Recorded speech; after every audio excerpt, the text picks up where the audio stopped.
The STARBASE program that partners with the Nevada National Guard teaches 5th grade students science, technology, engineering, and mathematics, also known as STEM. As we've been following, the program is dealing with ongoing funding issues. Jaden Urban joins us now here in the studio. Jaden, lay it out for us. Where do things stand? So the program will be able to still run until the fiscal year ends in September. Now, the state was able to help with some temporary funding, so they didn't have to close up shop, but what happens after that is honestly still up in the air. Remember, you don't need to stay with your group. You are welcome to walk around and see the Curiosity, learning, and grins from ear to ear. 5th graders from Maxwell Elementary School are one of the Title I schools in the STARBASE program. Title I schools include students from low-income families. STARBASE provides these schools in Washoe County a STEM education outside of the regular classroom. Each school takes a field trip to STARBASE once a week for 5 weeks. Student on day 1 may have said, I'm not really sure what this is about or what I'm going to do, but by day 5, we also have some tears.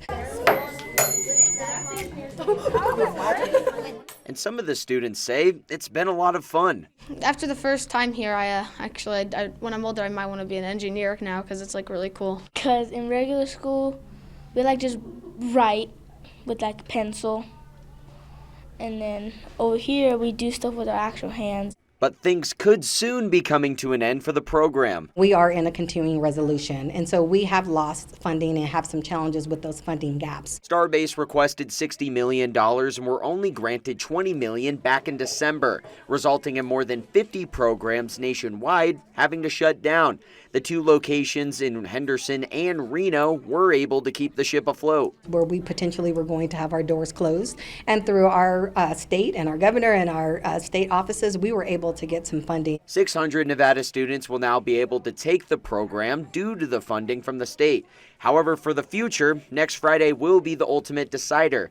That's when congressional leaders are set to decide if it will be fully funded at that $60 million. Kind of stuff does help change lives. So as the government does look to downsize right now, we want to make sure that we're not cutting very important programs like STARBASE that are helping 5th graders around the country. So in the event Congress doesn't close that funding gap, STARBASE will have to look to other avenues, either at the state level or from nonprofit organizations. To keep the Reno location open, they need about $630,000 a year. Covering the story, Jaden Urban, 2 News Nevada.